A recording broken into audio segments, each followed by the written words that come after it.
Os dados desse mapa, eles foram divulgados de maneira, vamos dizer assim, no mínimo esquisita, né, pelos veículos da mídia tradicional brasileira, né.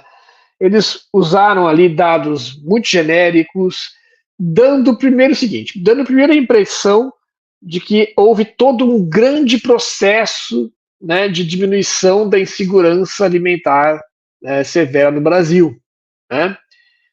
E, e minimizando a ação do governo Lula nesse sentido. Olha, a gente pode criticar o que quer que seja, a gente tem, todo mundo tem direito de criticar, mas acho que a transparência, né, com os dados, ela é essencial, né?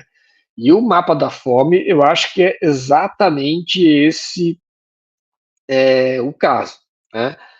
Nós temos aqui, né, quem quiser depois procure esse portal para ver os dados mais detalhados, né?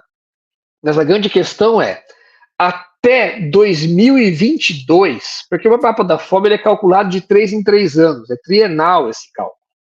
Tá? Então, o dado que saiu hoje, ele é relativo a 2023, 22 e 21. 21 e 22 era governo de quem mesmo? Pois é. Era assim, vamos lembrar, né? Era o grande bolsonarento. 21, 22, 20, 19. Se a gente voltar a 18, é o quê? É Temer, 17, Temer, 16, Temer. Então, é esse período. O mapa da fome, se a gente for voltando lá para trás, ele é terrível. O Brasil foi piorando, né? Então, os dados divulgados hoje, quando você olha ano a ano, explicam exatamente o cenário. Até 2022, você tinha um total, no Brasil, né, estimado ali, 17,2 milhões de pessoas em condição de insegurança alimentar. Este é um dos legados do bolsonarismo no Brasil. É essa fome. É isso que a gente falava na época. Em 2023, esse número caiu, veja bem, ele caiu de 17,2 para 2,5. Ele caiu, quase 15 milhões de pessoas saíram dessa condição. E sinto muito para todo mundo que não quer enxergar isso, mas isso é efeito da mudança de governo, da mudança de política do governo. Ponto final. O governo bolsonarento não tinha nenhuma política nesse sentido, ele tinha zero políticas de preocupação com a fome.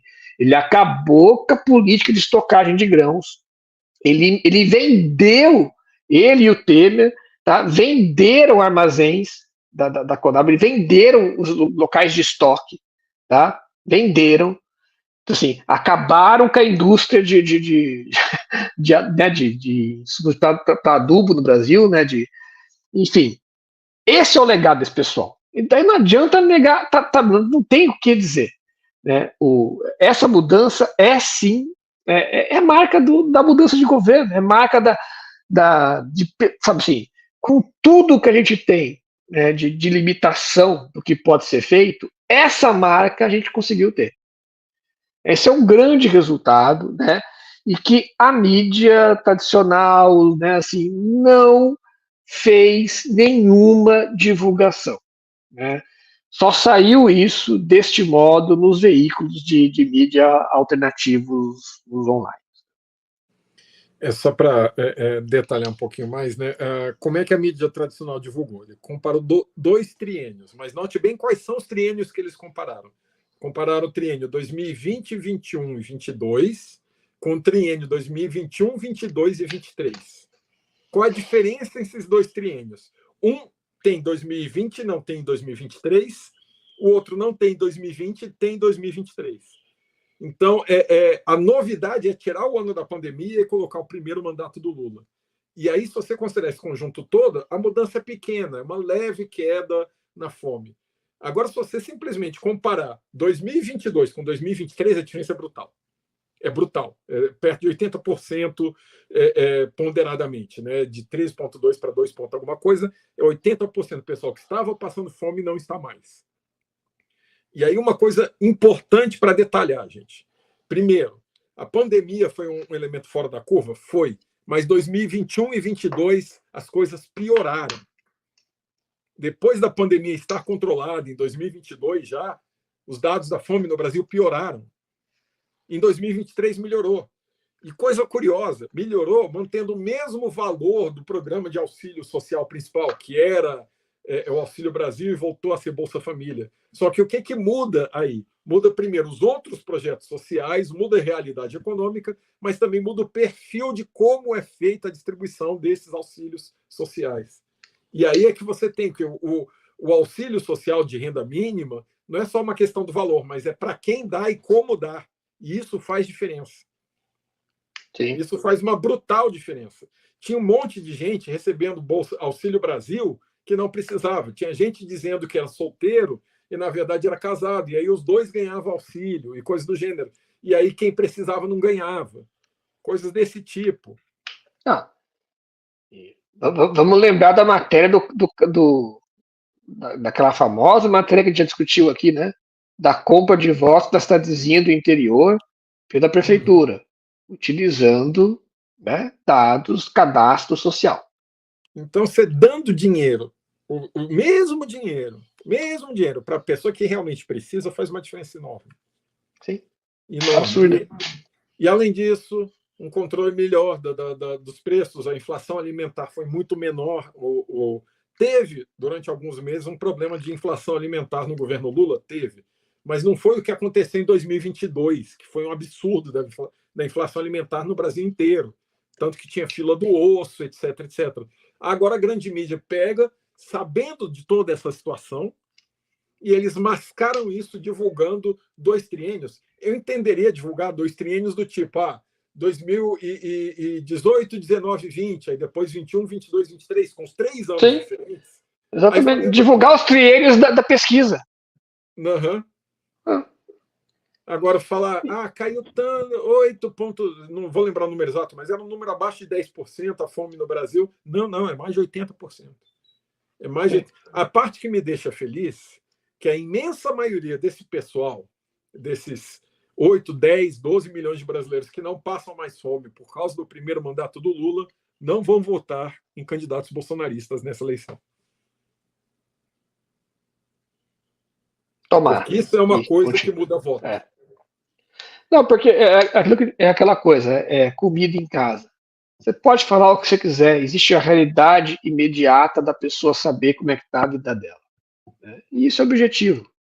Pode até nem ser culpa do governo, que tem crises que não são, mas quem passa fome normalmente não vota no governo. Não, e aquela coisa, né? A desculpa da pandemia, né?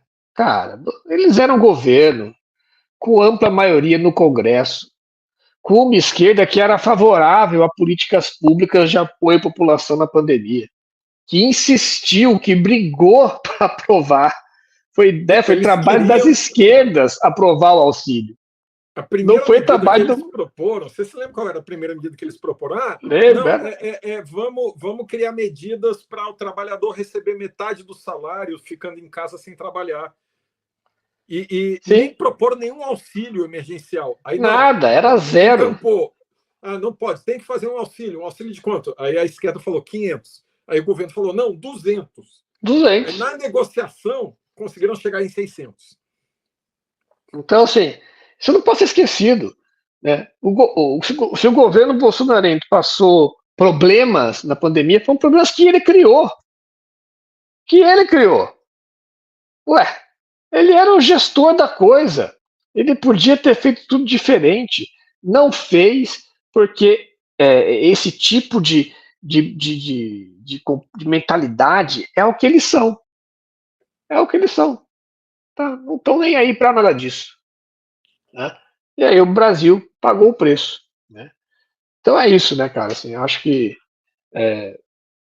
a gente pode ter muitas coisas ainda nos preocupando, né? Muitas coisas que a gente não conseguiu avançar, mas É sim uma boa notícia, é algo que a gente tem que celebrar, cara, algo que a gente tem que se dar o direito de ficar feliz, né? De ver esse resultado.